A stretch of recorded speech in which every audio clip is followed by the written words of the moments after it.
Alrighty. Only once the train is a good distance out of London do I finally begin to relax. As I had feared, Eva had been watching the comings and goings at the station. I saw her as I was going to the platform, but I was inconspicuous enough to pass next to her without being recognized. Alan, with his imposing build, probably helped to shield me from her view. I'm almost certain that I managed to get on the train without her seeing me, but I'm sure she wasn't alone. One of her collaborators spotted me. If one of her collaborators spotted me, then she knows my destination. To be on the safe side, I think that it's best to assume that it's only a matter of time before she follows me to Glasgow. I try to organize my thoughts. My present situation is pretty awkward. Yeah, just a little bit. Just a little bit. I cough. Yep. The trail that Ulysse had left isn't easy to follow, and it seems to be petering out as I press on.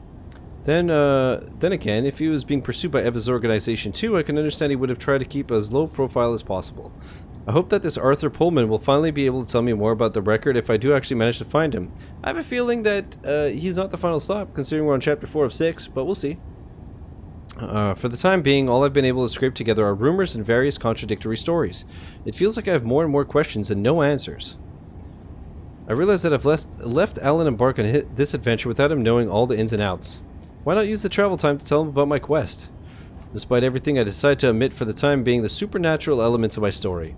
So as the countryside rushes past the windows, we throw ourselves into a lively discussion, and the 5 hours in the train seems to flash by in moments. After visiting 2 capitals, finding myself in a more modestly sized city like Glasgow was like a breath of fresh air. The station is right in the city centre, which we cross on foot, heading for the establishment where his friend Yorgos works. We enter the ground floor of an old building, a small room with mismatched furniture, and a fire burning in a great stone fireplace. At the end of the room, a long counter stretches across its width. A Mediterranean-looking man seems to be absorbed in a carefully preparing basket of fresh vegetables. Probably the famous Yorgos. As we approach, Yorgos looks up at seeing Alan, a broad smile lights up his face. The two men hug. Dude, my brain is in the gutter. Hug over the counter. Yorgos speaks in broken English with a curious blend of Greek and Scottish accents. I admit I have some difficulty understanding him. Quickly sensing my dismay, Alan presents me in French. This is Alice, a friend. Yorgos slips smoothly into a garbled French with just as strong a Greek accent. Aha, another one of your French pals. He wipes his hand roughly on his apron but holds out his wrist over the counter. I shake it as best as I can. Yorgos. Nice to meet you, I'm Alice. So tell me, how did this nutter convince you to come so far north? He points his knife at Alan. Unless it's you who managed to get the old rogue out of his record store. He promises to visit me for years. I begin to give up hope. Actually, Alice is looking for a mutual friend who recently came to Glasgow. Ah, your pal Ulysse, right?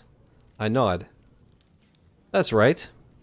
Yeah, he was in Glasgow, what, about 2 weeks ago? You know where he was doing... Do you know where he went next? No, he didn't tell me, but I don't think he stayed in Glasgow long. He seemed to be passing through. Did he happen to mention an Arthur Pullman? The steady clack of the knife on the chopping board stops for a moment as Yorgos tries to recall the details. Yes, a radio presenter, right? That's right. Did he say where you thought he'd find him? No, I'm sorry. Maybe we could go and try to find something out at the local radio station. If I had to get information about radio presenter, that's definitely where I'd start. We mostly listen to the big national radio stations here, but you could try Sub City. It's the university radio. Dude, everybody in Sub City has a sub to my channel. It's pretty hype. They don't broadcast all the time, but they do a great mix in the evenings. We play it here often in the restaurant. No commercials, just a reminder of the name of the station from time to time. Here, try this. Without warning, Yorgos places 2 plates at the counter. They contain a beautifully served mix of vegetables. Alan smiles at me. Go ahead, you'll see. This guy's a genius. I take a mouthful and discover that he's right. It's delicious. Oh man, I'm so hungry. I was actually going to grab a snack and then I was like, well, that's kind of pointless. This whole game is reading. So fucking rip me. So, do you like it? I think I finally managed to balance the bitterness of the horseradish. Oh my god, but I'm vegan. I don't eat horse. It's really delicious. I was a waiter in the restaurant where Yorgos worked for 6 months in Paris. We used to meet up in the backyard for a smoke between services. Ah, good days. I worked in London for a time after, then I have the opportunity to open the archery here in Glasgow with an associate. It was a long time I wanted to pass in full vegetarian. Anyway, it's always a pleasure to try out your creations, Yorgos. Alan turns to me. However, maybe we shouldn't hang about if we want to drop in at the radio station. I give myself a few moments to think it over. On the one hand, something tells me that this lead will probably take us to a dead end. I can't imagine a former BBC presenter broadcasting on a student radio station. On the other, I don't really have any idea what else to do except to cling to the hope that someone there will know where to find this Arthur Pullman. Unless, if I don't find the answer in the present, maybe revisiting the past. I instinctively slip my hand onto my bag to reassure myself that the record is still there. The trouble is, I still don't know how to use it. I don't want to find myself stuck in a reality where I've lost someone dear to me like Enzo. So then there's Alan. Should I warn him about what might happen if I listen to the record, or should I keep it to myself? Then again, I'm already in an alternative reality. My normal life, the future that I believe was all mapped out, all of it has been erased. But do I truly want to go back to that life? Alan has noticed my hesitation and is waiting for an answer. Let's try the radio. Okay, there's no harm in trying the campus radio. Something tells me you're not convinced about this lead. I don't know, Alan, a former BBC presenter on a student radio station. It seems extremely unlikely to me. But after all, you never know, eh? Perhaps someone there will know where to find this Arthur Pullman. And you never know, maybe Ulysse dropped in to see them for some reason we don't know. Huh, quite. Most indubitably. Well then, let's get to the campus. We say goodbye to Yorgos and set off for the University of Glasgow. The quickest route is through Kelvin Grove Park, which we cross beneath the Scottish drizzle. After half an hour of walking, we finally reach the University of Glasgow, a long Gothic-style building. Yeah, that looks awesome. After asking for the way at the reception and having wandered a little on the campus, we finally found the prefabricated building which holds Sub-City Radio. We climb up 2 floors and find ourselves in the antechamber, separating the corridor from the studio. The illuminated on-air sign is switched off, so Alan knocks on the door and then goes into the room. The studio is empty except for a student who can't be more than 20 years old. He's wearing a threadbare Pink Floyd Division Bells Epoch t-shirt and a pair of bulky headphones hanging around his neck. Seated at the large table, which must be used for the broadcast, he looks up from taking his notes and greets us. Oh, hello, I'm DJ Saturn. I'm preparing my mix here. Can you come back later? You're gonna break my flow. Alan bursts out laughing. DJ Saturn? Really? Is that how you young blokes impress the birds these days? In my day, we learned the guitar. Let him continue. Let me guess, you're, second year astronomy, right? DJ Saturn looks a little annoyed. He mutters into his beard. Astrophysics, not astronomy. Alan grabs a chair, turns it around and sits down next to him. He places a friendly but imposing hand on Saturn's shoulder. I'm Alan. My friend here is Alice. I take the opportunity to take a chair too and sit on his other side. So, lad, what's your name? William. I'm sorry to break your flow, William, but we just have 1 or 2 questions to ask you. It won't take long, promise. Alan turns to me with a mischievous smile. Ask if you've seen Ulysse. Has a Frenchman been here to ask a few questions about 2 weeks ago? The student suddenly looks worried. Are you the police? No, not at all. We're just looking for a friend, Ulysse. Long-haired, glasses, dark skin. Does that ring any bells? William seems to relax a little. No, sorry, can't say it does. And Arthur Pullman, a former radio presenter? Well, yes, of course I know Arthur Pullman. The guy's a legend. He had a late-night show on the BBC in the early 90s. He had some killer lineups. Thanks to him, loads of forgotten 60s bands got rediscovered. You can still get bootleg cassette tapes of his show. Then there were live recordings. No one ever knew where he got them from, but he had an amazing collection of really excellent quality pirate recordings. He played them in his mixes sometimes, especially the proto-metal, Led Zepp, Uriah Heep, Black Sabbath. But why are you asking? Our friend Ulysse wanted to meet him. Do you know if he lives in Glasgow? The young man shrugs. Honestly, no, I don't think so. If he lived in the same city as me, I think I'd know. In any case, what's for sure is that he's not broadcasting anymore. And he must be pretty old. If he's not dead, he's most probably retired. I'm out of options. This is the end of the trail. I've got no idea where to find this Arthur Pullman. I've got no idea where Ulysse might have gone next. Seeing my dismay, Alan takes the lead. Thanks for talking to us. We'll let you get back to your flow. But if he starts spinning it goes shine, shine, sunshine. We leave the radio station and start walking back to the city center. We walk a few minutes before Alan breaks the silence. I'm sorry, Alice. I think it's too late to get the train back. Let's get a hotel for the night. We'll see for tomorrow. Okay. I hesitate for a moment, considering the thought of postponing the end. Considering the thought of spending one more night with Alan. Nice! Yo! Holly with the 777 bits. Sharing emotes with 10 others in chat. What a boss. What a boss. Thank you so much. Appreciate it. I still have to find out. I have to figure out new alerts, like I said. I might do the ridiculous Oni and Psychic Pebbles version of Let It Go. For that one. No more pumped up kicks. I have to see. I don't know if it's copywritten. That's the problem. With the DMCA stuff, I'd just remove a few alerts to be safe for now. Because pumped up kicks, I don't remember if I ever had any problems when I uploaded it to YouTube. But Let It Go and Get Swifty definitely got bopped. It's so funny. A couple of months ago when I would get review copies, it would always be, hope you and yours are staying safe and staying clean, and now it's like I get this, and first thing I do is, hey, is the music original or is it copyrighted? Because I don't want to get DMCA'd. But yeah. But thank you still for the 700, are all of them alert? No. Well, there was that, like, nice. There was the resubs are all good. Actually, I think I turned off the 1 year. Because that's the next episode by Dr. Dre and Snoop. The 2 years, like a Funhouse weird edit of the Seinfeld theme, so I think that's good. Yakuza Judgment should be fine, but that's 3-year resub. I'm gonna have to update that as well. Nigerian Biggie is totally fine. I mean, as far as I know. Same with 38 Degrees. It's time to stop. I need about 350. Thanks for the 350 bits. But yeah, for now, it's Tree Fitty, that's 5. The normal, like, nice. Nigerian Biggie, 38 Degrees, and it's time to stop. But what's the point? If I wait, I run the risk of Eva and her henchmen finding me and taking the record. And now that all the leads have dried up, my only option is to search in the past and hope to find out where this Arthur Pullman is. And to try, if I can, not to come back to a reality that's too different. The only resolved question is Alan. I turn to him and add, you know where we could find a record player? We passed a shop that sold little portable record players earlier on the way to Yorgos' place.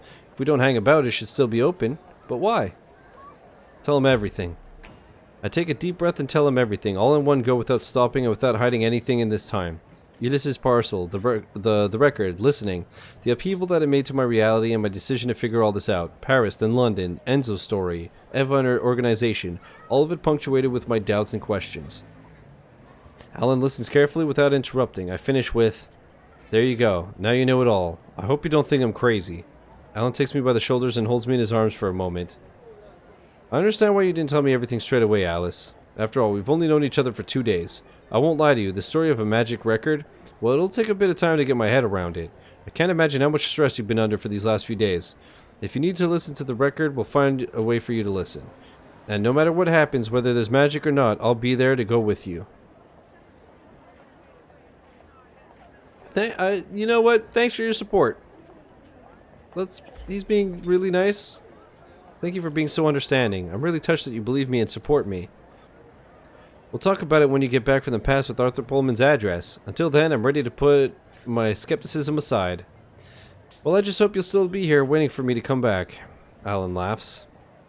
Where do you think I'd go? Come on, let's go buy that record player before the shop shuts. An hour later, we book into a little hotel next to the station. We go into the room and I open the little leather case which contains the record player. I plug it in and put the record in place. I turn to Alan. Come on, Alice, don't look like that. I'm staying right here, right next to you. Everything will be fine, you'll see. I don't try to disabuse him.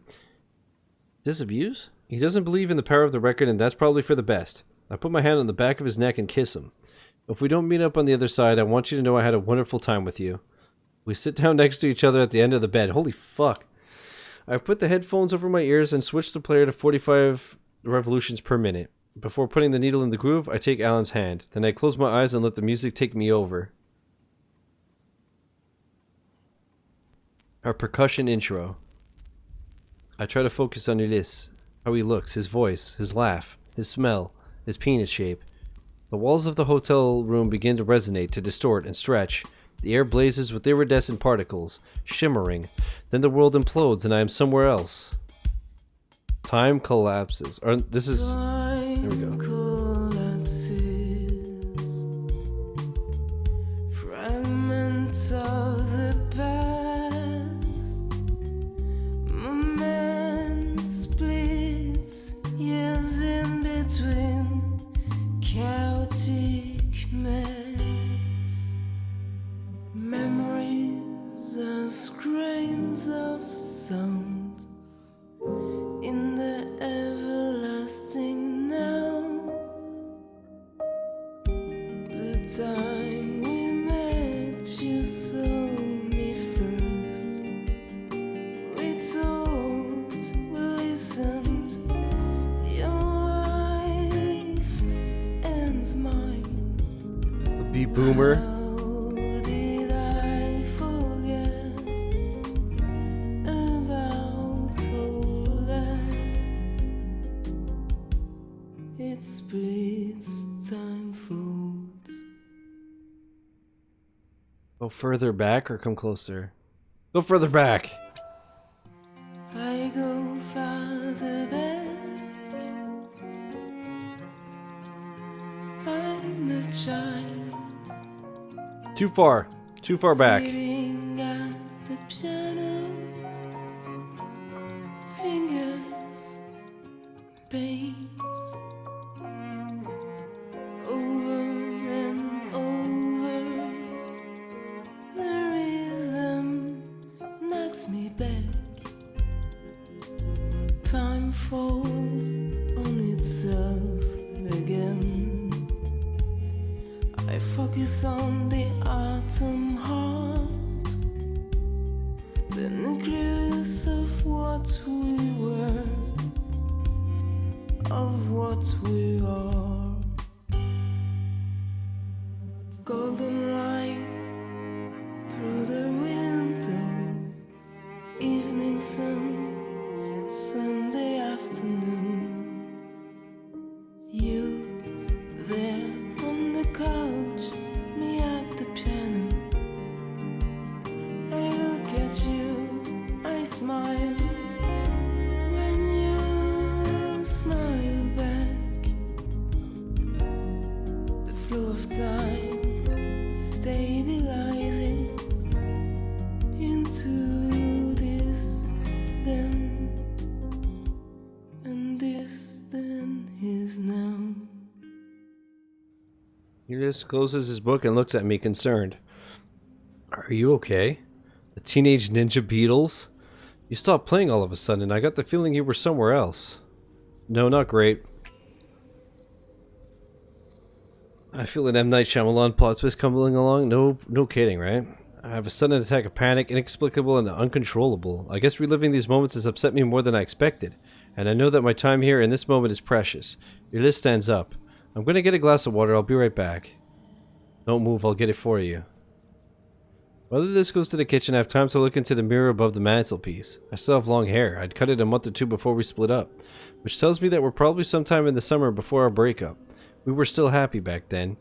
Then in September, at the start of the new school year, he began to be more distant. Was he already thinking of leaving back then? Ulysses gives me the glass of water. I drink. He sits down on the coffee table, facing me, and puts his hand on my thigh. Better? I nod. Thanks. I put the glass down on the piano. My time is short. I have to get to the point. This will probably sound strange, but do you know where I could find Arthur Pullman? Arthur Pullman? The radio presenter who played old records in the 90s? Yes. It's funny, there was this actually short article about it in Les Inrocks last week. He snatches up the magazine on the coffee table, riffles quickly through it, and holds it to me at the right page. The heading says, Jimmy Page's Loch Ness house is sold. Apparently he bought Boleskine house. Boleskine. It's a house in Scotland that Page, the Led Zeppelin guitarist, bought in the 70s. It appears in some parts of their film concert. The song remains the same. I've got to say I'm not totally surprised. Pullman's always been a Led Zepp fan. He played a lot of their live footage on his shows. I put the magazine down next to me on the piano stool. I hope I'll remember all the information when I get back to the present. I didn't know you knew so much about this stuff. It's because of Mark. He's a big fan of the guy. He's got cassette copies of almost all the shows. If you ask me, some of his mixed choices aren't fantastic. Frankly, playing Ultimate Spinach straight after the Garden of Earthly Delights from the United States of America, it's almost tasteless. And for his almost fanatical infatuation with Chelsea Girl? Anyway, all serious musicologists agree that Desert Shore is undeniably Nico's best album. Ulyss, why not mention the Marble Index while we're at it, insisting on being original no matter what? Having someone like Joe Boyd at the helm, that makes all the difference, doesn't it? He's the one we could thank for 5 Leaves Next, for God's sake. Nick Drake's best record. Some people say the Pink Moon is better, but Ulyss is off. I know from experience that he could go on like this for hours. I'm afraid I don't have hours. I grab his arm and look him in the eye. Ulyss. He stops in the middle of his sentence. Understanding lights up his face. It's the record, isn't it? Yes. Holy fuck. If we're talking about the same thing, yes, I listened to the record. And you come from a future where you need to find Arthur Pullman, right? I look away. I'm scared of telling him too much that it may have an unpredictable impact on my reality. Ulyss seems surprisingly relieved. He takes me in his arms and we hold each other for a while. Then he emerges from our embrace and adds cheerfully, "That means that it didn't work." What? What didn't work? The walls of the apartment around us begin to dislocate. I don't need to explain to him. I can see in his face that he understands what's happening. Alice, please try to remember that we don't need to break up anymore. That I don't have to leave you. That it didn't work. You don't need to. What do you mean, Ulyss? It's too late. Once again, I'm carried away by the flow of time to the rhythm of the song. Time collapses, fragments of the past, moments beats. Dude, this would fuck with your head and your heart so bad. Jesus Christ. Anyways, I'll come back to the present and fuck Alan, I guess. Memories as grains of sand in the everlasting now. Everything changes. I shed the remnants of my old skin until the flow of time stabilizes into this new present.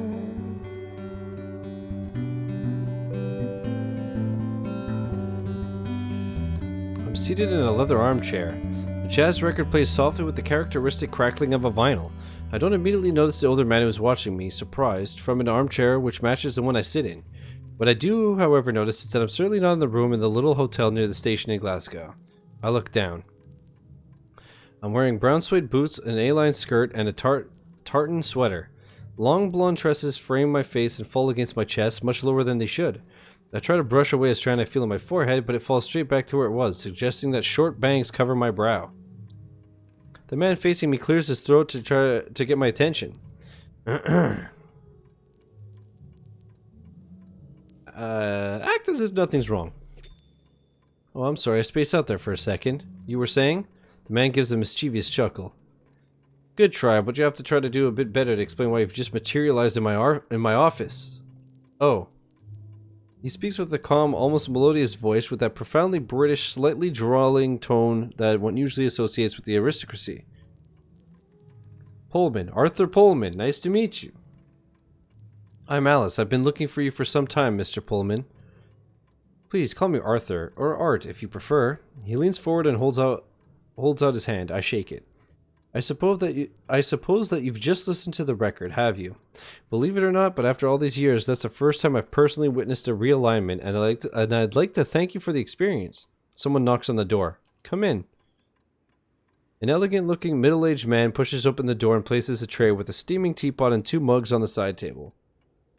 I think my mind just clicked something for this game. Oh?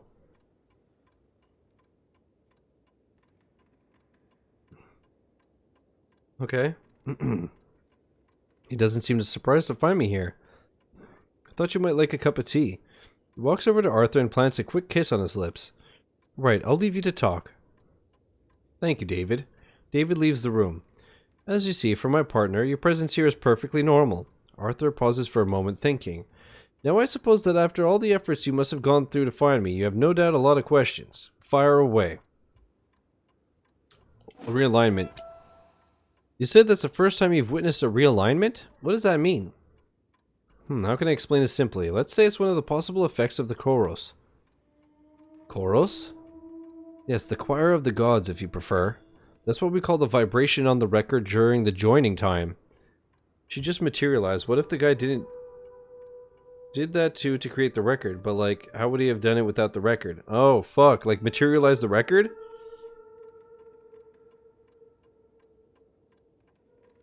Didn't it all start with the guy that had sold his soul to the devil? What do you call it then? I shrug. I don't know, I just say the record. Arthur smiles. Yeah, that probably makes more sense. Each time that someone listens to the record, reality changes to adapt to the modifications that person has made to their past. Our memory, our recollections, the sum of what we are, as it were, remains intact. And there is a principle of economy, if you wish, which makes the changes as limited as possible. It's extremely difficult, indeed very probably impossible, to instill a global change. Generally speaking, someone's listening does not affect others, but it does sometimes happen that one is the eyewitness of a change in reality. Objects or other people who appear or disappear before your eyes, or more rarely, the geographical movement of the witness themselves. I call that a realignment. That's exactly what just happened. You went back to your past to find out where I lived, didn't you? I nod. And the record sent you to the moment in your past where you could obtain that information? Yes, that's exactly what happened. Which is why you're here. You know, your intent is the principal factor which determines the moment of your life which the record will make you relive. Do what thou wilt shall be the whole of the law. That's the reason I saw you appear in my office a few moments ago. The guy that went to the psych ward, what if he went crazy because he saw him disappear? Holy fuck, right? The recording dude? Yeah, because all that was left was Ash. So maybe he saw him literally fucking disappear, and he went, yeah, holy shit. This game is cool, dude. I'm so glad that I streamed this, because usually the graphic novels, I don't stream them because it's just like, it's not the most entertaining thing. But this one, like, piqued my interest. I'm glad that I fucking went with it, man. What? How do you explain that you were aware of my sudden appearance when your partner reacted as though nothing odd had happened? I don't really have an explanation. Or at least, I'm not prepared to suggest something I'm not completely sure about. Nobody truly knows how it all works. Generally speaking, the person who's heard the Koros is the only person who's aware that reality has changed.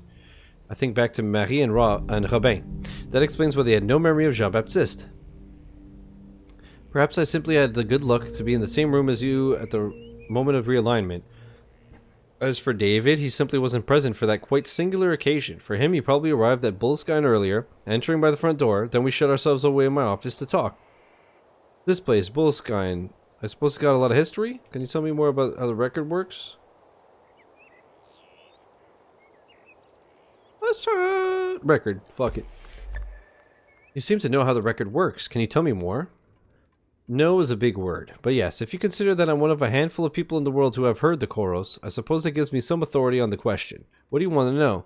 Can you undo the effects of the record? Can you control the past precisely? Can you undo the effects? Is it possible to undo the effects of the record? No, that's impossible, I'm sorry. Once you've heard the Koros, you can't go back. Even if, by some miracle, you manage to come back to a reality very close to your original reality, you wouldn't be the same. You'd remember what you'd lived listening to the record and living inside other versions of yourself. Unless... Pullman leans back in his chair and seems lost in thought for a while. Theoretically, if someone else went back to the past and stopped you from listening to the record... He breaks off. No, that wouldn't work, though. You would no longer be conscious of the existence of the Koros, but as you'd heard it in your original reality, you would inevitably be different from who you would be if your past had not been modified. A sigh escapes me. So even with the record available to me, I could never completely return to my original reality. No, I'm sorry, but you said even with the record available, you do realize that you don't have the record available to you anymore, don't you? I suddenly realized that I haven't checked if I still have the record with me. I grabbed my bag, which rests by my feet, and frantically rifled through it, trying not to panic. Clearly, the record is not there. Alice, I understand your reaction, but do try to stay calm. Where were you just before you materialized here? In a hotel room in Glasgow? The record stayed there then? Pullman nods. Yes, I'm afraid so. Can I use your telephone? Tell myself that the chances of me finding it are slim, but I have to try. Arthur points to the office door. In the entrance hall. Turn right when you go out of the office, then left at the end of the corridor. I'll wait there. I'll wait here. Thanks. So Alan... Can you imagine Alan's reaction? Do you think he's now in a fucking psych ward? This fucking game. I have no trouble finding the entrance hall. The telephone is on a small desk across from the front door. I'm about to pick it up when I notice my reflection in the large mirror which hangs on the wall above the desk. It takes me several moments to realize that the image I see reflected is my own. As I had suspected, except for my short fringe, my hair is much longer than in the reality that I've just left. My new dress style is evocative of the 60s with the knee-high boots and that A-line skirt. Even my makeup style is different, a nude mouth and strongly cold-eyed doe eyes.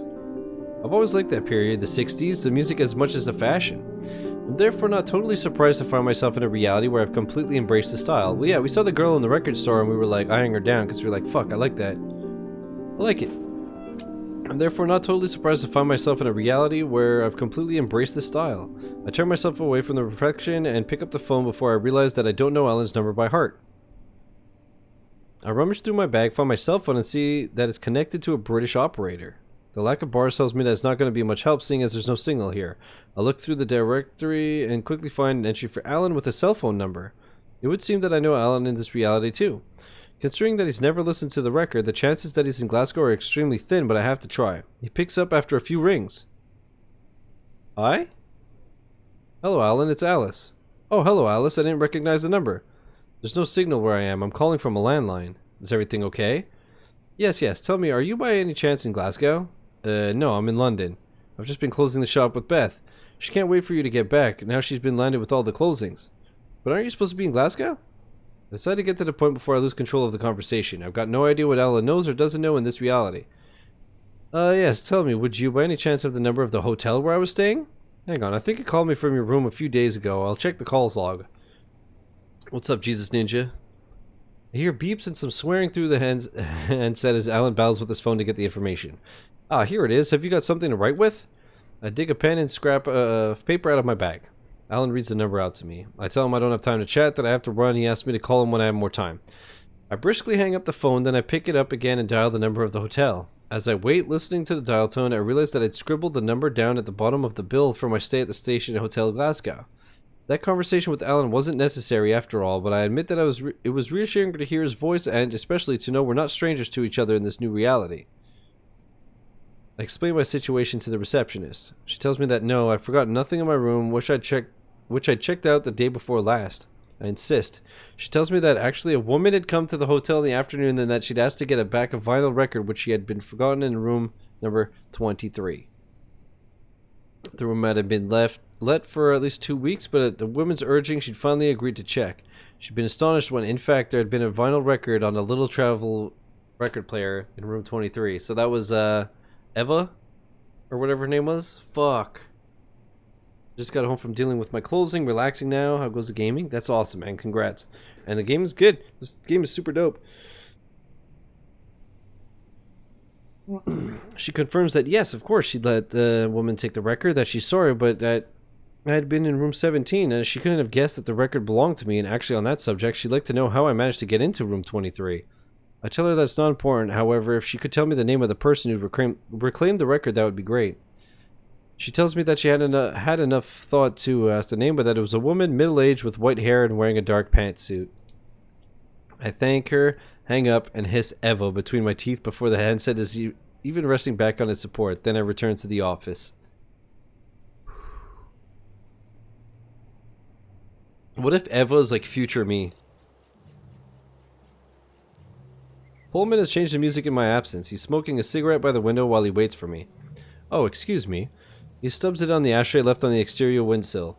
David's forbidden me from smoking inside. We compromised on this. I'd love to quit, but I'm afraid it's rather late for this old dog to start learning new tricks. He sits back down behind his desk. So? I'm afraid someone's already got the record. Let me guess. A woman in her 40s answers to the name of Eva Lorenz, am I right? Do you know her? Arthur lets out a sigh. Oh yes, I've known her since she was a child, but I haven't seen her for more than 10 years. How have you known her for so long? I was a member of the commune where she was born, in Germany. I was, let us say, quite close to her father, Ernst Lorenz. Pullman breaks off and stares out the window, his gaze far away for a minute. Anyway, I'd have preferred that she hadn't got her hands on the record. To be perfectly honest, I suspected that I'd hear from her again sooner or later. Someone knocks on the door. Yes? Art, dinner will be ready soon. I assume that you'd be staying at the manor tonight, Alice? I've made up a guest room for you. You did quite right, David. Alice and I still have a lot to discuss. We'll pick this up after dinner. Thank you for your hospitality. You're very welcome. We love having people stay at the manor. It's a big house. It's made for entertaining. I follow my host into the dining room. David has cooked a simple but delicious meal. He serves me a glass of red wine while he scrutinizes me with a piercing, curious gaze. Tell me, Alice, what do you do? I imagine it's something to do with music, considering how much time you spent with art. I smile and take a sip of wine, winning myself some thinking time. I admit to myself that I've no idea. One thing's for sure, I'm certainly not a banker, not in this reality. Alan had said something when I called him, which led me to believe that maybe I worked with him at the record store. Any romance options? I've already gotten laid twice, homie. Once with the girl and once with the guy. Your boy stay slaying, you know what I'm saying? Stay slaying. On one hand, I could answer vaguely that I work in music, which isn't exactly a proven fact, but does seem in line with this new reality. On the other, I could answer honestly and tell him that I work in a bank, in spite of all the clues which suggest that that's extremely improbable.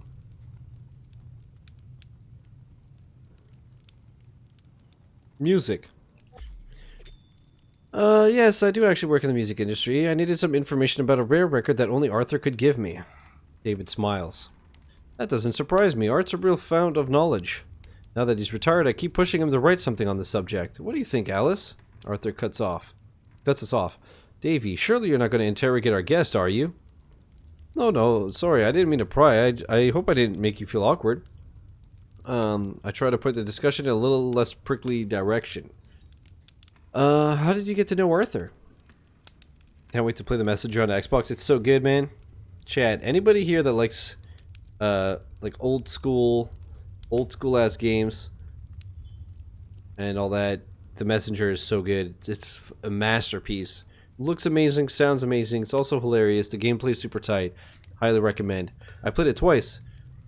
One of my favorite soundtracks. Yeah, I don't want to say anything for anybody who hasn't seen it, but it's fantastic. I played it on the Switch and on PC, and I will play it again on Xbox eventually, but not right now, but eventually. My dad was Latino, my mom American, and I grew up in Queens. I met Art in a club in the East Village. He was a local correspondent for the BBC. It took him a few years to persuade me to move to London with him, but I'm happy to say I don't regret it a bit. Arthur, who'd risen to clear away our plates, strokes his partner's shoulder with affection. Cheese or straight to dessert? David gives me a winning smile. Whichever you prefer, Alice, but if we put the cheese on the table, it will give me an excuse to eat it. Cheese.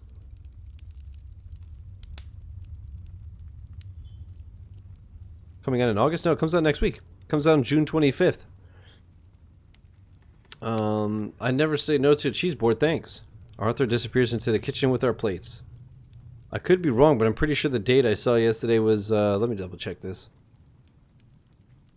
Pretty sure it's June 25th. Dude, next week, I was like, what the hell am I going to stream next week? And now all of a sudden we have Borderlands DLC, The Messenger, SpongeBob, fucking... Oh, it's not listed because it's not up yet. What the hell? The Minecraft update, just all kinds of shit, man. Art never talks about his youth. I really think that's a shame. He had the chance to see the biggest bands of the 70s. He's got some incredible live recordings. Arthur returns with the cheese board and clean plates. Did you make her listen to your recording of Miles at the Schaefer Music Festival? Art managed to capture the last concert of Miles Davis's Electric Period. It's truly incredible. Alice isn't here for that, David. Don't listen to this party pooper. He doesn't like talking about his youth. It's mostly because that period's pretty fuzzy to me. Yes, the world must have been horribly drab before you met me, Art. I laugh. They're both charming and cultured. I'm having a very pleasant evening. We talk about music, about everything and nothing. Arthur tells me about his radio show on the BBC and his life in London in the 90s. By the time we get to the coffee, it's already quite late. David excuses himself and goes to bed, but not without first showing me the way to my room. Then Arthur and I go into the living room to continue our conversation.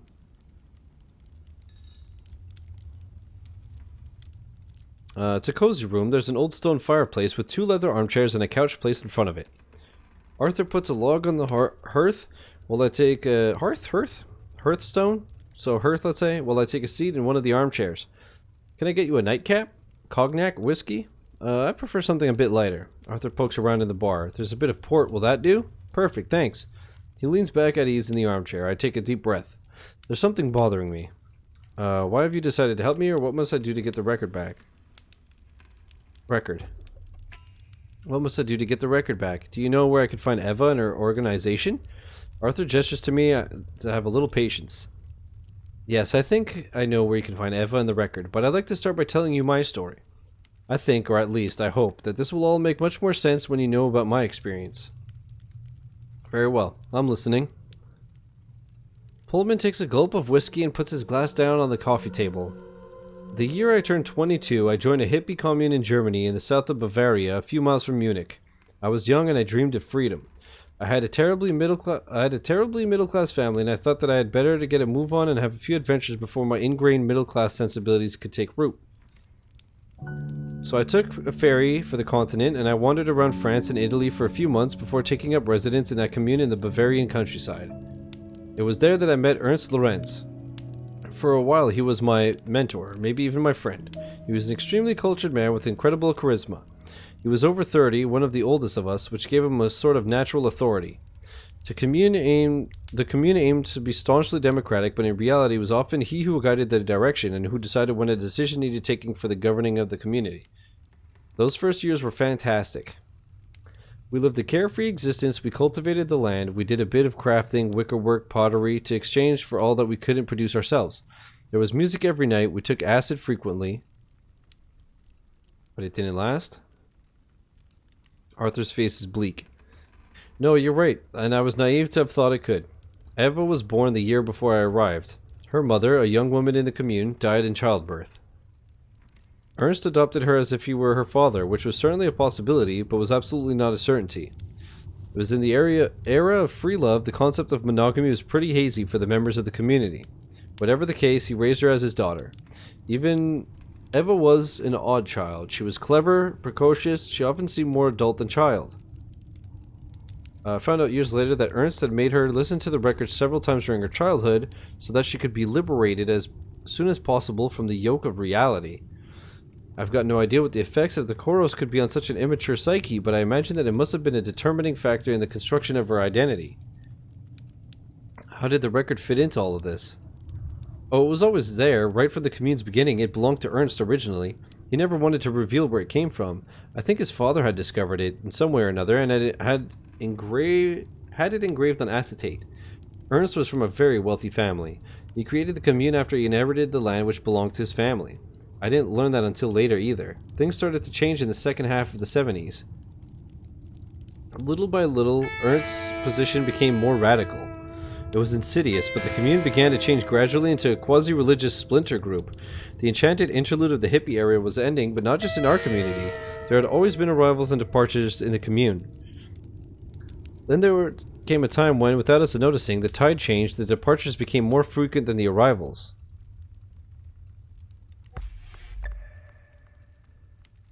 As I told you, things started to change. I didn't want to face the truth. It broke my heart to watch our ideal life slipping away little by little. And to tell the truth, I was terrified at the idea of having to reintegrate into society. It was during those years that Ernst revealed the existence of the record to me for the first time. I think only the closest and most devoted members knew about it, even at the start of the commune.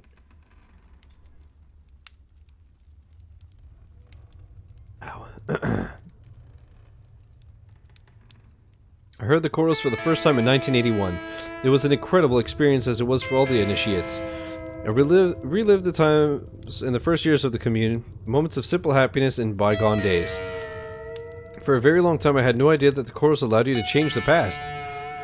Ernst needed me to manage the day-to-day organization of the commune, and that suited me to a T. By 1985 there were only a handful of yearly residents left. There was Ernst, his daughter Eva, 3 other followers, and myself. We moved into the great Lorenz family mansion. I had become the de facto personal secretary of Ernst Lorenz. Excuse my bluntness, but where did the money come to finance all that? That's fascinating, but what was the point of all that? I don't care about the money. Arthur shrugs. What's the point of life? There's a hesitation before he clarifies what he means and an enigmatic smile playing on his lips. Or is it enigmatic or enigmatic? Enigmatic sounds right. What I mean is I never knew if Ernst truly had a long-term plan. I think he had simply found a way of life that suited him and he did what he had to make it last. I mean, it must seem strange to you, but to be perfectly honest, it was quite a pleasant life. It took some time for me to mourn the loss of those hippie ideals, but once I got into the new routine, well, I don't regret those years. In that case, what made you leave? A combination of various factors. For some time, the Bundesnachrichtendienst. No, S is pronounced like a Z. Bundesnachrichtendienst. I don't remember. Or don't know. My German is not good enough. The RFA's intelligence service has been watching us. Like the sword of Damocles, the menace of their strike on their network hung over us. Ernst had sunk into a kind of permanent paranoia which was only worsening with time. With hindsight, I'm sure it was a warning sign of his illness. With the fall of the Soviet Union, we took advantage of the chaos generated by the reunification. Jesus Christ. The reunification to emigrate to the other side of the Iron Curtain to Prague. I think it was Eva who whispered that idea in her father's ear. I imagined she'd realize that with all the upheaval, that she'd have the opportunity to carve herself out a more important and decisive role in the organization, which is exactly what happened. So the organization relocated again and presented itself as a kind of occult allegiance club, vaguely Masonic, at least from the exterior. The Ion Karos Lodge. Ion Karos, what does it mean? As you may have guessed, the name wasn't chosen by chance. The concepts are rather complicated to explain. Do you want the long version or the short?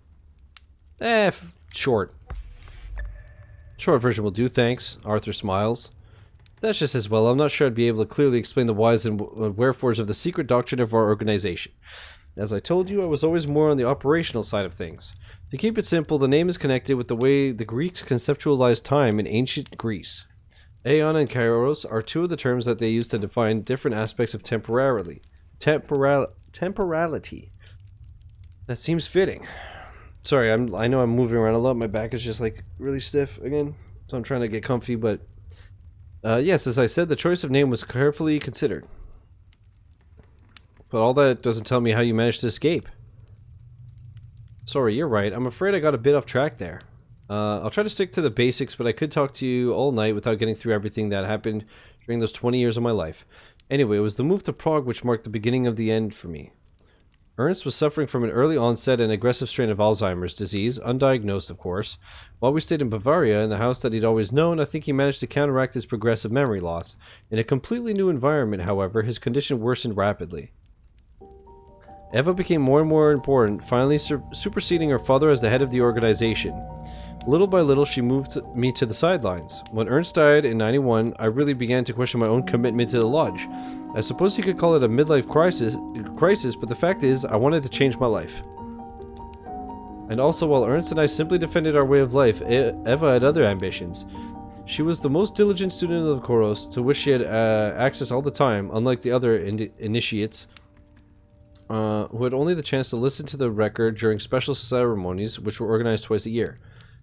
This game is making me feel like my camera's not centered. I know it's a random fucking thing, but it's centered over the flower, so that's not whatever. How did you manage to steal the record? What were her plans originally? She must certainly have had a vision where she took charge of your organization, right? Oh, I wasn't completely in their confidence even during Ernst's time, but it became worse when Eva took the reins of the lodge. What I am sure is that yes, she had plans and ambitions, and that the record was necessary for her to realize them. However, I don't believe that even the most initiated knew the full scope of the plans she was fermenting. You're familiar with the saying divide and conquer? That's exactly how Ernst and Eva functioned. But without Ernst's reasons and wisdom to curb her, I was afraid that Eva would drive us to lose everything. It had already been a long time since I felt I belonged in the organization, but after Ernst's death, there was nothing more to keep me there. So I used the ceremony of Koros in the spring of 1991 to change my past. And without knowing it, I managed to break the rules and move the record out of Prague. But you told me that the record couldn't be moved geographically while being listened to. There's a loophole to that rule. Let me explain. Having spent most of my adult life in the commune, then in the Lorenz home, the Koros systematically sent me back, give or take a few years, to the same place. I had very little maneuvering room to change anything in the past. This time was no different. What was different, however, was that I was desperate. I realized that I couldn't escape by changing the moment when the chorus had sent me to, so I listened to the record again in the past. This time, the record took me to London before my departure for the commune, which gave me the opportunity to decide not to go. And when you came back to the present, you were a radio presenter on the BBC? Exactly. Not only did I find myself sitting on a treasure trove of live recordings of all the great bands of the 70s, but also I was in a relationship with the charming, funny, cultured man who you met earlier. On the one hand, this time, the change of the Koros had wrought on my life was radical, and my new life had almost nothing in common with my original reality. But on the other, I was free and I've never regretted my decision. What happened after? I suppose that Eva must have tried to find you? Oh yes! It was hardly difficult to find Arthur Pullman, radio presenter on the Great British Airwaves. She came to see me in London maybe 1 month after my departure. At that time, I had no idea that the record had disappeared. When she realized that I didn't have it, she left me alone. I understand. She had nothing to gain from messing up your life. Exactly. And well, I've known her since she was born. I tell myself that somewhere deep down, maybe she still has a tiny little bit of affection for me. Either way, despite all of our failings and shortcomings, the Lodge remains the successor of the hippie ideal. And those are the values that Eva was raised with. I'm fairly certain that she would always choose the non-violent option if she could. Anyway, there it is. You know what came after. There's something I don't understand. What happened to the record? I think it materialized in the place where I listened to it again in the past, while I heard the Koros. So in the location of the commune in Bavaria? That's it. Ernst had wanted to sell the property when we moved to Prague. The money from the sale allowed them to finance a large residence in the Malastrana district near Charles Bridge. Then whoever bought the Lorenz family house, they found the record? Probably, but it's more complicated than that. The property was transformed into a hotel after the sale. The type of place you rent out for weddings, you know? A nod. A needle in the haystack situation, then. Indeed. Besides, I never heard any more about the record, except those legends hawked by the record collectors, the store owners, and other musicians which I have resisted adding to. Well, at least not until you materialized in my office earlier. Thank you. It mustn't have been easy to have gone back over all that after so many years. Arthur gestures that there's no problem with a wave of his hand. Oh, I guess this business would resurface sooner or later. As I told you, I regret not destroying the record when I had the chance. Perhaps I could have ended all this. He finishes his drink with one swallow and checks his watch. However, I hope you'll excuse me, but it's late. We'll finish this conversation tomorrow if you don't mind. Wait. Wait, you haven't told me how to find the record again. The record is probably in Prague. I'll give you the details tomorrow, don't worry. Come on, I'll walk you to your room. Are we gonna fuck him too? The Wolfskin guest room is a big room decorated in a cozy, rustic style with an adjoining bathroom. My travel bag rests on an upholstered seat at the foot of the bed. My hosts certainly know how to receive their guests. I go quickly through my bag, realizing that it probably doesn't contain the same things as before I listened to the record. Unsurprisingly, the rest of my traveling wardrobe is 60s oriented, with 2 pairs of jeans, some neutral colored tops, and a shift dress. I pull out my wash bag and a faded old Led Zeppelin t-shirt for the night, which incidentally seems very appropriate to me for spending the night in Jimmy Page's former secondary residence. Then I take a quick shower, remove my makeup, and slip between the sheets, hoping that sleep will find me swiftly. This game is fucking wild. I enter the kitchen shyly. David is reading the newspaper as Arthur prepares scrambled eggs. The radio, probably tuned to BBC, delivers the morning news report. It's he who notices my presence on the doorstep. Oh, good morning, Alice. Did you sleep well? Obviously, with all of my adventures of the previous day, my night had been a little disturbed. But does Arthur really know that fact? My night was disturbed. He'll understand. I have to admit that after all my adventures, my net was a bit disturbed. I understand, there's a lot of new information to take in. I sense that Arthur would like to say more, but after a glance in David's direction, he chooses caution. Do you like English breakfasts? Do take a seat, please. I obey and sit down. David puts down his paper and picks up the coffee pot. Coffee? I hold out the mug in front of me. Yes, please. I've hardly had time to take a mouthful of the delicious, rejuvenating nectar when Arthur places a plate of scrambled eggs, sausages, and baked beans before me, to which he adds 2 slices of toast straight from the toaster. We eat in silence. David sips his coffee. Arthur seems engrossed by the radio. I finish my plate quickly, pour myself another cup of coffee, and use the quiet to try and assemble my thoughts into better order. The first startling information is, it would seem, that Ulysse never reached Boleskine. Even if I didn't have the chance to ask him about it directly, I think that Arthur would have mentioned the visit of another person with questions about the record. I imagine that what happened after was that after traveling to Glasgow, Ulysse probably backtracked to Paris, where he decided to send the record to me. I can only think of 2 reasons why he would have decided to give up his journey to Boleskine. Either he had judged that his visit would be too dangerous. I suppose that he was also being closely followed by Eva and the members of her lodge, Ion Karos. Realizing that the noose was tightening, perhaps he preferred to muddle the trails by changing his route and by getting rid of the record as fast as possible.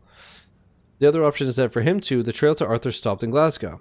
After all, I was only able to discover the address of Pullman's new home by returning to the past. It's possible that he hadn't remembered that the sale of Boleskine had taken place and that the person he was seeking was the one who had bought the property. So he would have returned to Paris to seek out a new lead, and the Ion Karos would have caught up with him there, and he sent the record to me rather than let Eva get her hands on it. Holy fuck. Which makes me even more mad at the idea that it's my fault that Eva was finally able to achieve her purpose.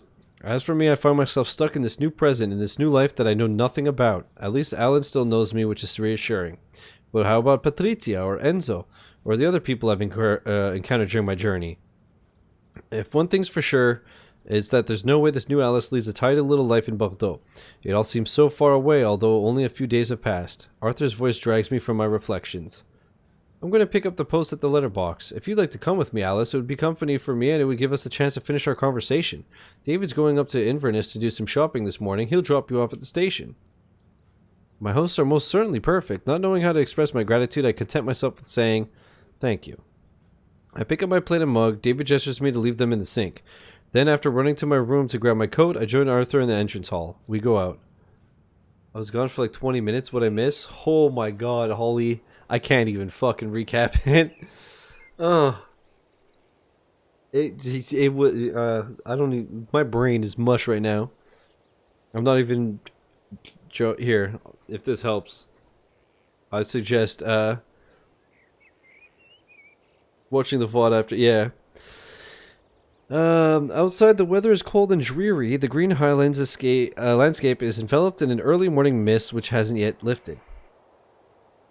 Yeah, no problem. Eternal, you must be liking this, I assume? Arthur hands me a piece of paper. This is the address of the lodge in Prague. Now that Eva is the record, I think I can confirm that she'll take it back there. I'd like to do more to help you, but it's been 15 years since I severed my ties with that part of my life. You've already helped enormously.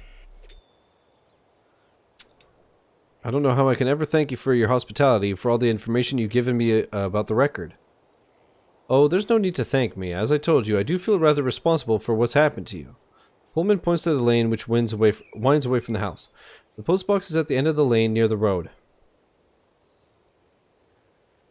I'm listening while I look for one fucking collectible I missed on the new Artifacts Monday game. That sucked. I'm sure I've missed so many Artifact games now. I had all of them done, and it's been so long. I haven't played one in, like years.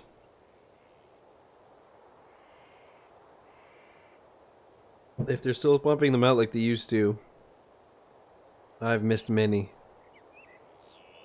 We start walking. So, do you know what you're going to do? What I'm going to do? Wait, yeah, so when you leave Boleskine, I don't suppose it will be too difficult to find a flight from London to Prague. It's true that I haven't really considered the question. On one hand, Arthur is encouraging me quite insistently to try to get the record back. On the other hand, why should I really do it? I don't have much information about this new reality except for the few clues I've been able to glean from my belongings. I could go home to Bordeaux, take some time before making any decisions. I could also stop in London, drop in on Alan. It seems that I know him in this new realities, but what's our relationship? And then there's Ulysse. If he never came to Boleskine, where could he be? I think back to our encounter just yesterday for me, 3 years ago for him. What did he mean by we don't need to break up anymore? It would be so much simpler if I could just find him. No matter what, I'm not going to charge straight ahead to Prague. Not before I learn a little about my new life. London. Gotta start with a trip to London. There's someone I'd like to see. I'd like to know what our relationship is in this new reality. Arthur gives me a kind smile. I understand. I hope you'll find the answers to your questions, but don't lose sight of the fact that, how should I put it, you're still you, deep down. I don't believe that the choices we make change us, in our deepest essence, if you see what I mean. You're probably right. I don't believe changing the past is the solution to my problems. I prefer to look around. I prefer to look forward. In any case, thanks again for this address in Prague and for everything else. Arthur just smiles at me. This time, we reach the mailbox. He opens it, sees that it's empty, and we head back to the house. David is waiting for us at the door. It would be a good idea if we don't hang about too long. I'd like to be back for lunch. And anyway, the earlier we get going, the less difficulty you'll have finding a train, Alice. I nod. They're not as frequent, but you've still missed a few, yeah. The last one I can remember doing was the, noir-themed one. The detective one. I just need a minute to get my things and I'm ready to go. A few minutes later, I climb into David's, 4x4, I guess it said? Then we leave Boleskine heading for London via Inverness. Probably been 4 to 5 since then, yeah. I thought there'd be like 10. Not bad. Chapter 5. Kakatekoi. I cross Camden with some trepidation. It's almost 6 in the evening, closing time at Yard Sale Records. The train journey from Inverness took most of the day. I hadn't realized that Boleskine was so far to the north of Glasgow. I pushed open the door and entered the store to an enthusiastic welcome from Garrett. The store is almost deserted, but the resolutely funk soundtrack which comes through the speakers seems to be putting him in an extremely good mood. Oh, hello, Alice. Back already from Scotland? Yes, I found what I was looking for. There was no reason to stay any longer. Are you here to see the boss? He's upstairs. It's been quiet, so we went up to place some orders. I climbed the stairs. Alan sits at his desk. He looks up as I arrive. Oh, Alice, all right. I wasn't expecting you back at work before Monday. Did you cut your hair short? It would appear that I work here. Also appears that Alan and I aren't a couple in this reality, considering how he's just greeted me. I don't know whether to be relieved or disappointed. Did you find the answers you were looking for about your record? I guess I can conclude that Alan knows about the record. That will make the rest of our conversation simpler. Yes, I found out where it is. However, I'm afraid that I've completely lost Ulysses' trail. Alan sits back in his chair looking worried. Alice, are you sure everything's alright? Why are you asking? What's up, Bowen? Because, how should I put this? Ulysses is dead!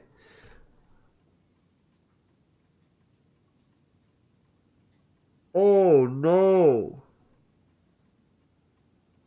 I got fucking Enzo'd!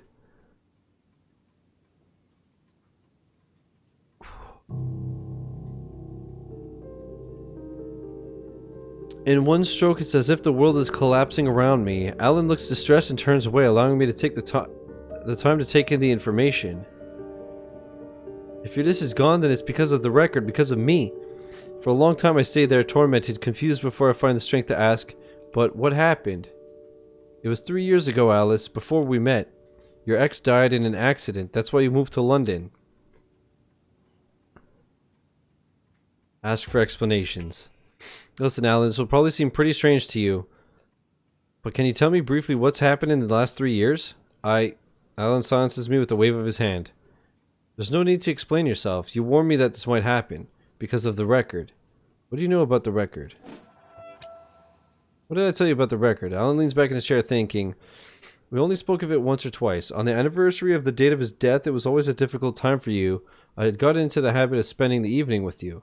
Last year, we drunk a fair bit and you ended up telling me everything. That your ex had found the strange record which allowed you to change your past.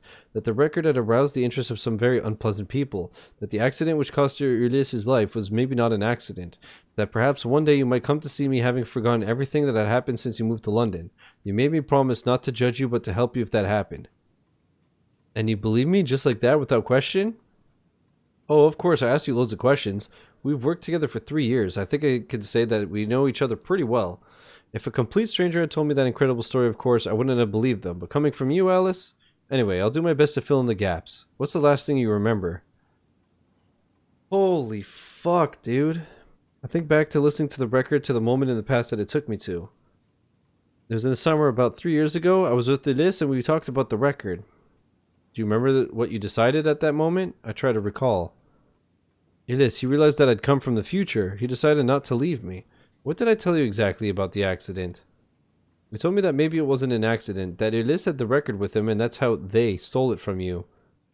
They? Some kind of sect, apparently. You told me that someone called Eva, but you didn't know much more. After Ulysse died, you ditched everything to move to London. We met at the Fox and Sparrow not long after you arrived. And so, can you tell me where I live?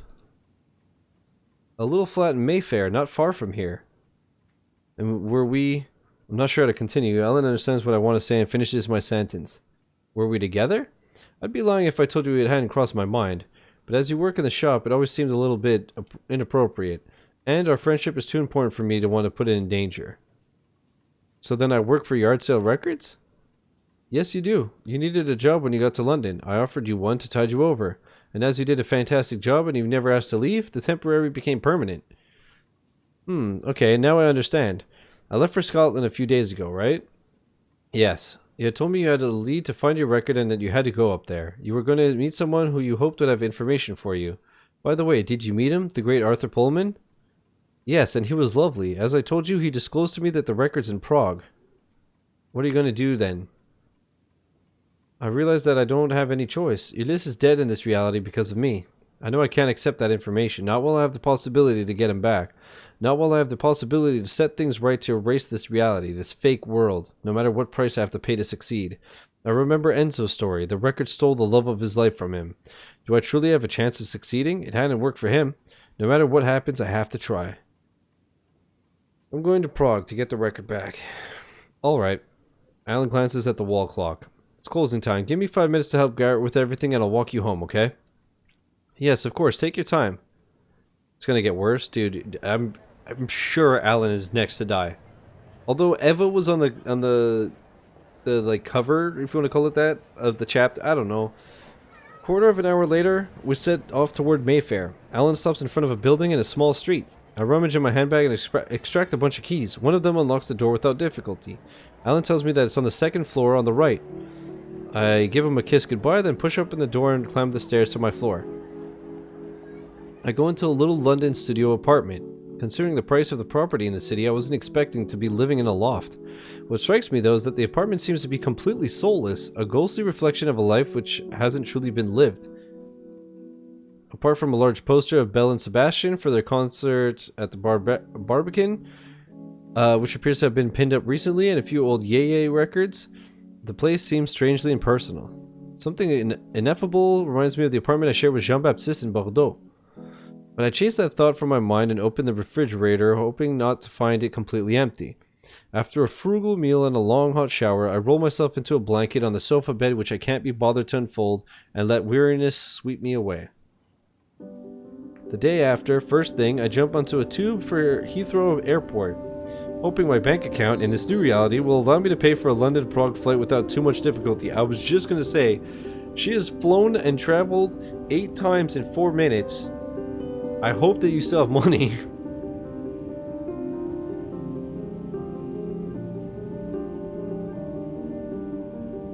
It's already late when the bus from the airport drops me in Andel? Drops me in Adele.